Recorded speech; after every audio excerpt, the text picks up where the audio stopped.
ओम नमः शिवाय।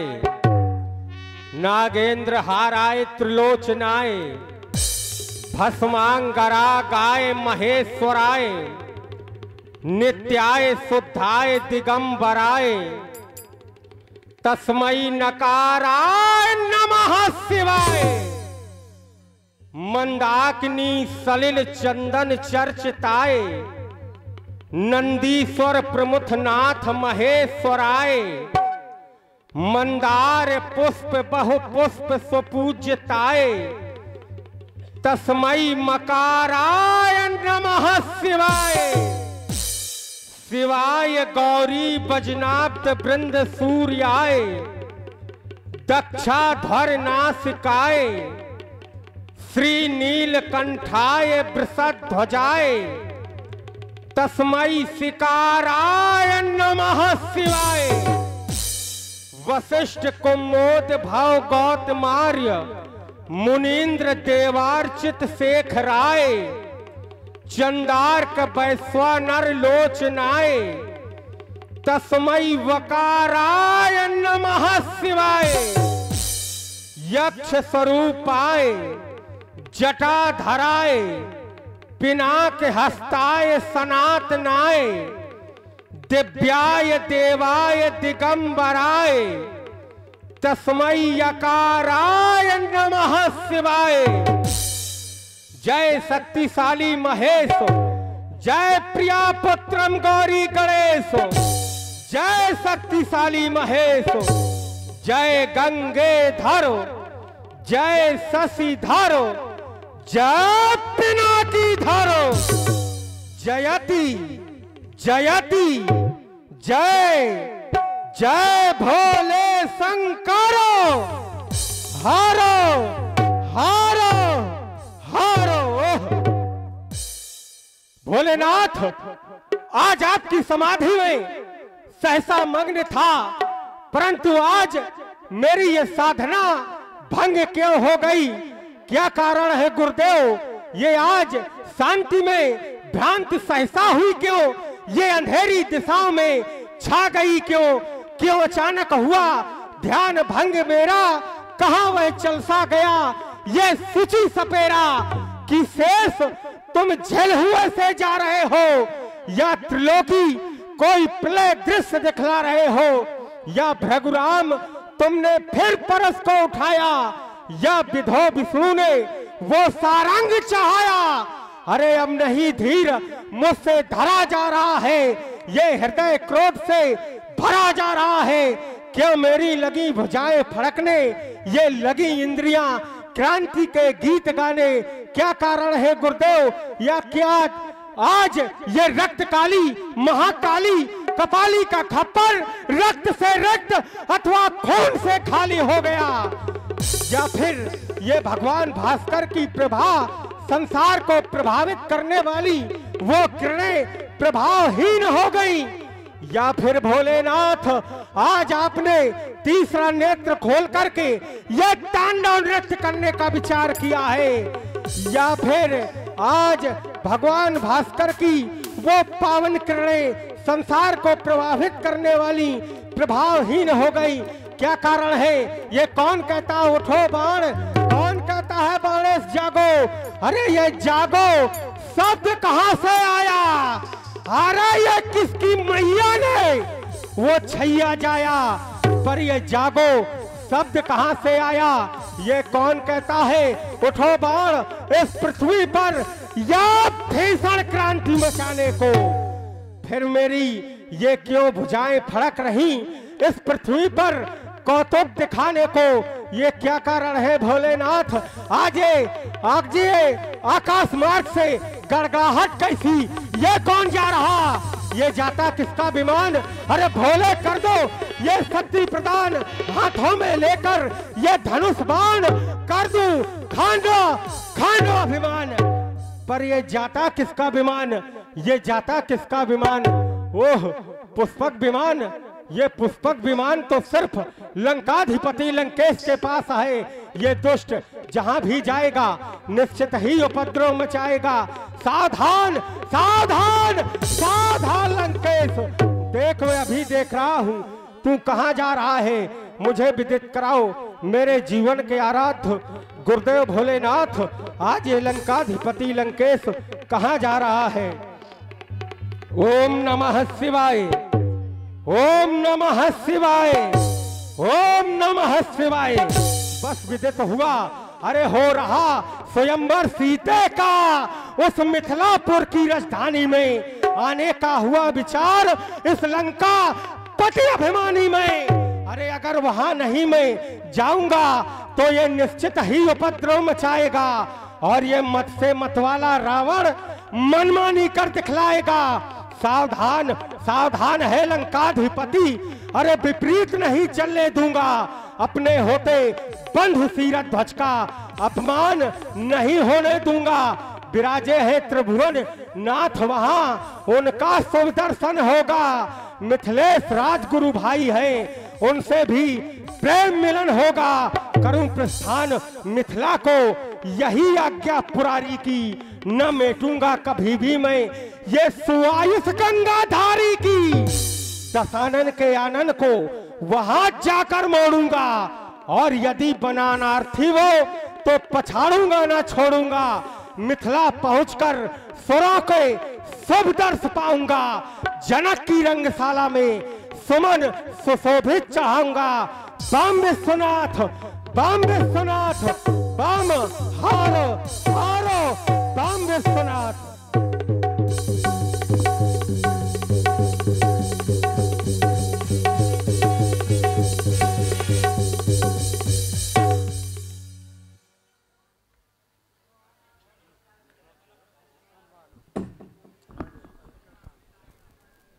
और यहां पर देश देशांतर के आए हुए महिपाल जो यहां पर एकत्रित हैं, सबसे पहले तो भगवान भूतनाथ के परम पिनाकी आज यह बलिनंदन बाण तुम्हें प्रणाम करता है। यहां पर जो देश देशांतर के निर्पाल आए हुए हैं, सबसे सबसे पहले तो महाराज जनक ने मुझे यहां की व्यवस्था सौंपी है। मैं व्यवस्थापक हूं, अथवा यहाँ पर एक पुत्री का विवाह हो रहा है, तो सभी निर्पाल जो जहां से आए हैं सभी बैठे रहे और ये कार्य होने दें, क्योंकि यहाँ पर एक पुत्री का स्वयंवर होने जा रहा है। अतः यहाँ पर किसी ने अगर अव्यवस्था फैलाने की कोशिश की तो वो बाणेश के द्वारा दंड का भागीदार होगा। अतः मेरे आज्ञा को मानते हुए सभी निर्पाल सावधान सावधान सावधान। यही मिथिला है, आ गया है रावण। बलिवेदी पर विराजित भूत भवन भोलेनाथ के पिनाक सर्वप्रथम। अब थोड़ा शांत रहो, हम आप लोगों के लिए भी देंगे, शांति का परिचय दो। सर्वप्रथम ये रावण आपको प्रणाम कर रहा है। साथ ही जब इस समाज की ओर मैं दृष्टि डालता हूं तो पाता हूं इस समाज के विषय में शास्त्रों में वेदों में बड़ा गुणगान गाया गया है। इस समाज के विषय में मैंने ऐसा जाना है, इस समाज के लिए कहा गया पुर नर नारी सुभग सुचि संता धर्मशील ज्ञानी गुणवंता। ये समाज साधारण नहीं है, ये संतों की समाज है। जब ये संतों की समाज है, जब यहां पर मैं देखता हूं इस पिनाक को, तो आचरण संतों के अनुकूल ना पा करके मैं प्रतिकूल पा रहा हूं। क्यों? क्योंकि संत नियमावली है कि उमा संत कहे यही बड़ाई, मंद करत सो करे भलाई। अर्थात संत वो हुआ करते हैं कि उनके प्रति यदि आप बुराई करें तो बुराई करने वाले के प्रति बुराई ना करके जो भलाई करे वो संत है। उन्हें संत कहा गया है। कहने का भाव कि बुराई का प्रतिकार जो भलाई से करे, बुरा करने वाले के प्रति भी जो अच्छा सोचे, उसे संत कहा गया है। संत कपड़े रंगाने से नहीं होता है। संत जीवन हृदय परिवर्तन से होता है। संत हृदय नवनीत समाना, कहा कबिन पर कहे न जाना। संत का हृदय मक्खन के समान होता है और संत अपने दुख से दुखी नहीं होता है, पर दुख द्रवई संत शुभनीता। संत वो होते हैं जो पराये दुख को देख करके दुखी हो जाते हैं, वो संत होते हैं। लेकिन जब यहां पर देखा रहा हूं, यहां पाता हूं, तो इनके द्वारा, अब जरा ध्यान दीजिए और थोड़ी देर के लिए, क्योंकि ये गदिष्ट भोजन है, इसको पचाने के लिए हाजमा दुरुस्त होना चाहिए। लेकिन प्रयास करें, आपको समझ में आएगी। हम इस तरह का समझाने का थोड़ा प्रयास कर रहे हैं। हम आपसे पुरस्कार नहीं चाहते हैं, हम ये चाहते हैं केवल आप शांत रूपी पुरस्कार हमको दें, क्योंकि ये संवाद ये पढ़ा लिखा विषय नहीं होता है, ये अनुभव का विषय होता है। और यहाँ से अगर हमारा दिमाग आपकी ओर चला गया तो जो तारतम्य है वो टूट जाएगा। और जो सामने खिलाड़ी है वो भी साधारण नहीं है, वो भी असाधारण है। असाधारण के सामने तो केवल एक ही पुरस्कार मैं माताओं से, बच्चियों से चाह रहा हूं, केवल संत का पुरस्कार। आशा करता हूं कि समाज के बीच में आपके लिए भी कुछ ना कुछ मंच के माध्यम से मैं प्रस्तुत करूंगा। तो यहां पर अब विचारणीय विषय केवल एक ये है मूल बिंदु कि इनके द्वारा, जिनको आज बलवेदी पर लगाया गया है, इनके द्वारा समाज का कल्याण किया गया। जब त्रिपुराधीश जैसे दैत्यों का आतंक था, तब भगवान शंकर ने इनको अपने हाथों में लेकर के इस जनमानस के रक्त से सने हुए आंसू पोंछे। और जब आंसू पोंछे तो आज इनको बलवेदी में क्यों लगा दिया गया? भाई, राजा जनक संत है और बुराई का बदला भलाई से देते हैं संत, तो इनके द्वारा किया गया है भलाई का कार्य। और जब भलाई का कार्य किया गया है तो इनके साथ में इन संतों के द्वारा ये बुराई क्यों? बात रावण के समझ में नहीं आ रही है। और जब तक रावण के ये बात समझ में नहीं आएगी, तब तक ये रावण इस धनुष यज्ञ पर प्रतिबंध लगाता है बिना उत्तर दिए हुए। क्योंकि मैं जानता हूं ये ज्ञानियों की समाज है, कोई ना कोई विशेष कारण होगा। और बिना कारण बतलाए हुए यदि किसी भी नृपाल ने इस धनुष को दो भागों में परिणत करने का किंचित मात्र भी दुस्साहस किया तो रावण उसकी आरती नहीं करेगा। रावण उस धनुष तोड़ने वाले की ग्रीवा पर उसे चंद्रहास का प्रहार करेगा। सिर होगा एक तरफ, धड़ होगा एक तरफ, फिर दोनों को उठा करके इसी बलिवेदी पर समर्पित कर देगा। इसलिए सावधान, सावधान, सावधान। समाज सुचारू रूप से व्यवस्थित थी, परंतु लंकाधिपति लंकेश जी ने समाज में आकर के अव्यवस्था फैला दी। तो सबसे पहले तो लंकाधिपति लंकेश जी से मिलना चाहिए, उनके विचारों को जानना चाहिए, क्योंकि ये सिद्धांत कहता है वीर वीरन्य पूज्यते, एक वीर को दूसरी वीर की पूजा करनी चाहिए। और लंकाधिपति लंकेश जी कैसे वीर है? तो 10 सिर ताह 20 भुजदंडा, रावण नाम वीर बरबंडा। वीर हैं तो सबसे पहले तो ये हमारी संस्कृति है, ये हमारे कर्म हैं, ये हमारे संस्कार हैं कि एक वीर को दूसरी वीर की पूजा करनी चाहिए। तो सबसे पहले लंकाधिपति लंकेश जी से मिला जाए। कंचन नगरी के सम्राट पुलस्त कुलभूषण, मैया कैकसी के गोद के प्रसून, जय श्री शंकर भगवान की। बलपुत्र बाण जय जय श्री शंकर भगवान की।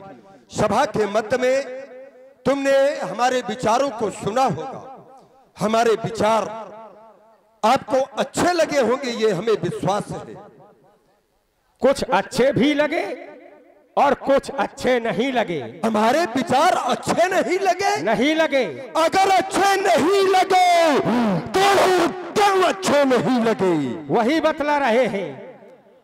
आपने जो मुख्य बिंदु दिया था कि इनके द्वारा त्रिपुराधीशों का अंत किया गया, वो भी भगवान शंकर के द्वारा। जब त्रिपुराधीशों का अत्याचार बढ़ा था तो भगवान शंकर ने इनके द्वारा उन त्रिपुराधीशों का अंत किया। तो सबसे पहले तो आप जानते हैं, क्योंकि ये सिद्धांत कहता है कि काहू न कोऊ सुख दुख कर दाता, और निज कृत कर्म भोग सब भ्राता। सभी अपने अपने कर्मों का फल भोगते हैं और ये भी अपने कर्मों का फल भोग रहे हैं। क्योंकि एक बार जब भगवान विष्णु और भगवान शंकर में युद्ध हुआ, और किस कारण से युद्ध हुआ? क्योंकि भगवान शंकर के हाथों में ये पिनाक था और भगवान विष्णु के हाथों में सारंग था। तो सोचा कि देखा जाए संसार में श्रेष्ठ धनुष कौन है। तो जब युद्ध हुआ तो ये सारंग के सामने हार गया, भगवान शंकर का अपमान हुआ। उसी समय भगवान शंकर ने क्रोध में आकर के महाराज जनक के पूर्वज देवरात को इसका त्याग कर दिया। क्योंकि प्रमाण मिलता है, तदात्म जंभितम सैवम धनुर्भीव पराक्रमम हुंकारेण महादेवो स्तंभितो त्रिलोचनः धनुरुद्धो सनकुद्धो विदेहेषु महारसा देवरातस्य राजयस्य तदैव हस्ते ससायकम। महाराज देवरात को भगवान शंकर ने इस धनुष का त्याग कर दिया।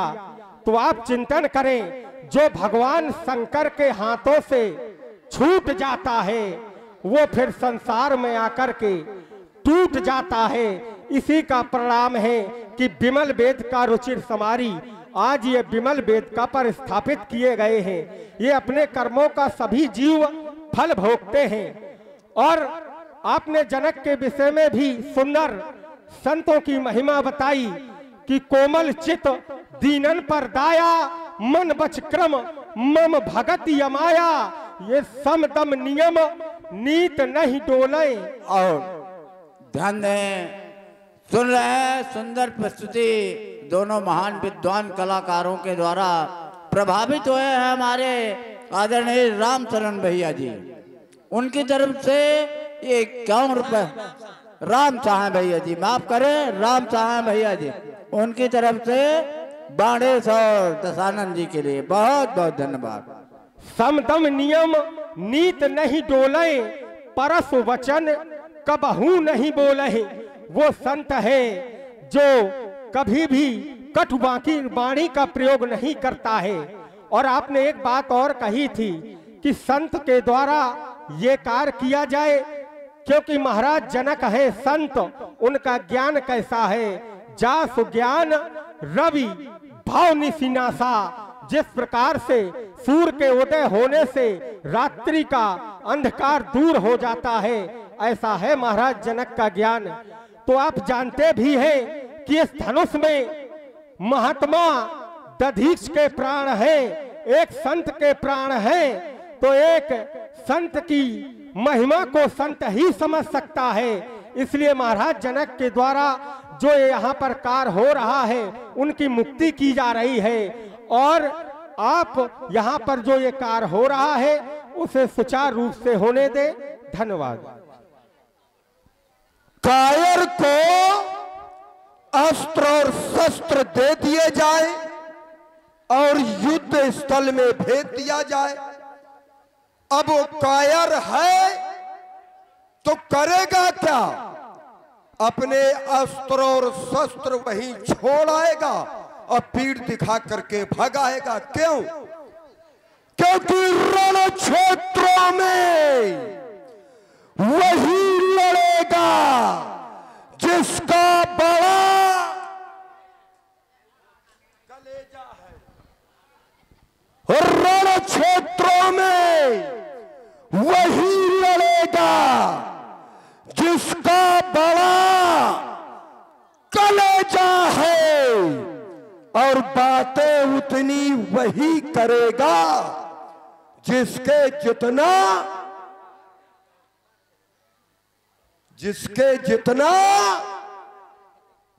भाई समाज से भी वापसी थोड़ा बहुत मिलती जाए तो अच्छा है। भेजा है, अब बिना भेजे वाले रावण के सामने भेजे जाते हैं जिनके भेजा नहीं होता है। इनके द्वारा कहा गया सार सार को गई रहे और थोथा दे उड़ाए। हम केवल सार ले रहे, बाकी सब छोड़ रहे इन्हीं के ऊपर। आपने ध्यान दिया होगा, इन्होंने कहा कि कर्म प्रधान, यहां पर कर्म की प्रधानता है, ये इनकी बात है। और इनके द्वारा कर्म ऐसा किया गया कि आज ये नष्ट होने की स्थिति में है। और कर्म क्या किया गया? इन्होंने बतलाया कि सारंग के सामने जब विष्णु से युद्ध हुआ तो इनका त्याग कर दिया गया। अच्छा, भगवान शंकर के द्वारा जो त्याग कर दिया जाए तो उसको नष्ट हो जाना पड़ता है, ये इनकी बात है। लेकिन बाणासुर, ये तुम्हें स्मरण होना चाहिए कि भगवान शंकर जिसका त्याग कर देते हैं तो बाहर वालों की तो बात दूसरी, बाहर वालों की बात छोड़ो, जो घर के सदस्य होते हैं वो तक सम्मान नहीं किया करते जब भगवान शंकर के द्वारा किसी का त्याग हो जाता है। क्या बोलना है? बोलिए।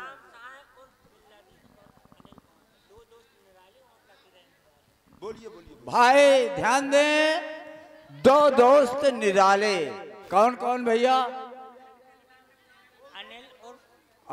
दो दोस्त में एक रावण आ गया, एक और बिल्ला भैया, दोनों निराले हैं। उनकी तरफ से भाई 101 रुपए का पुरस्कार। बहुत बहुत धन्यवाद।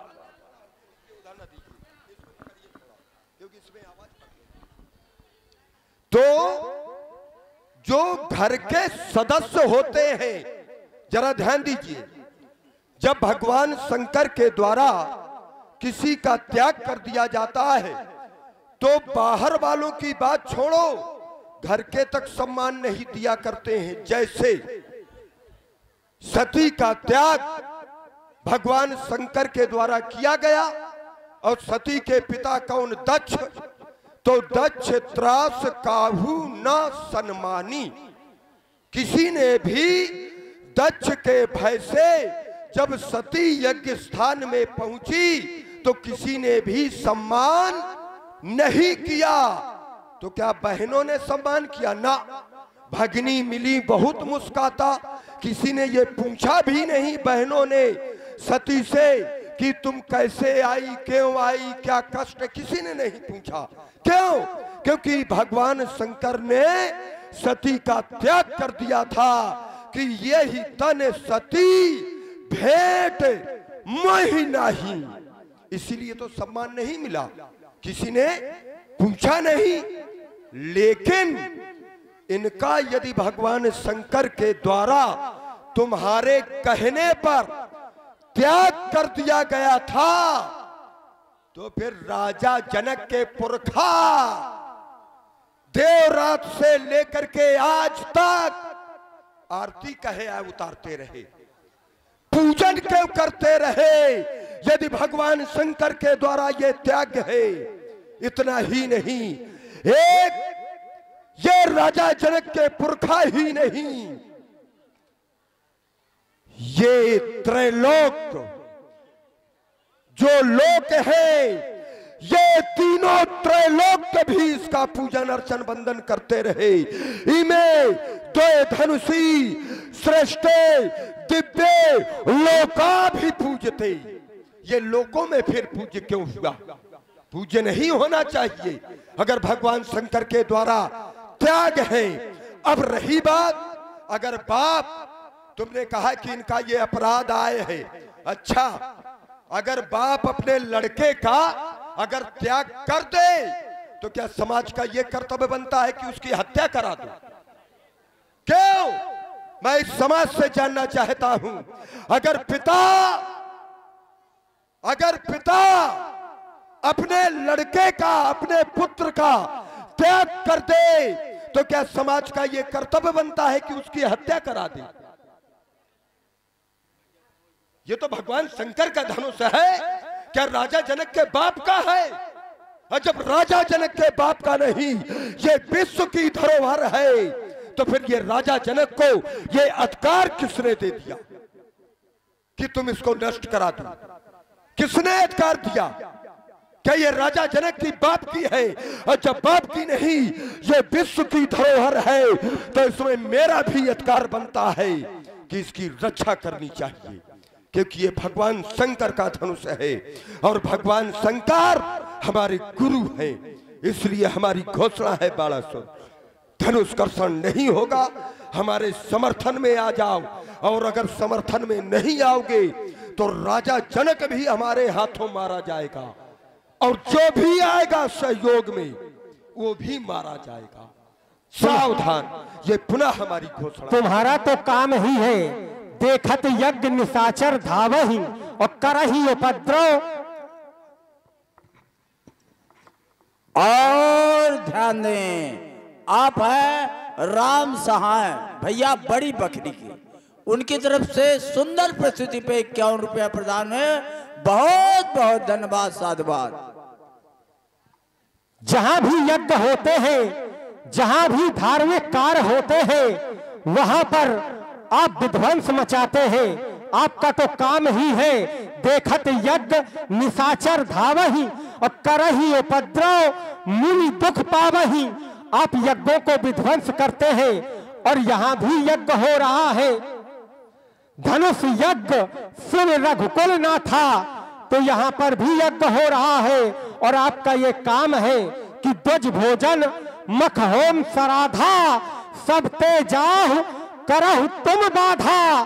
काम रूप जाने सब माया सपने ही जिनके धर्म न दाया। तो आपका तो कोई धर्म ही नहीं है। जहां पर भी कोई अच्छे मांगलिक कार्य होते हैं, वहां पर आप बाधक बनते हैं, यज्ञों को विध्वंस कराते हैं। आप कह रहे थे कि जब भगवान शंकर ने इसका त्याग कर दिया तो इसकी फिर पूजा क्यों? तो भगवान शंकर ने मैया सती का भी त्याग किया था, तो क्या मैया सती की पूजा नहीं होती? आज के दिन भी मैया सती की पूजा होती है। क्यों? क्योंकि जब दक्ष यज्ञ में मैया सती ने अपने शरीर का त्याग किया, तो भगवान शंकर सती के विरह में उनके पार्थिव शरीर को लेकर के इस संसार का भ्रमण कर रहे थे। तब सभी समस्त देवताओं को चिंता हो गई कि अगर भगवान शंकर ऐसे ही करेंगे तो फिर सृष्टि का क्या होगा। तब उसी समय भगवान विष्णु ने अपने सुदर्शन चक्र से मैया सती के 52 खंड कर दिए। ये ग्रंथों में प्रमाण मिलता है कि 52 खंड हो गए और वो खंड जहां जहां भी गिरे तो संसार में आज भी पूजे जाते हैं। और कुछ खंड ऐसे हैं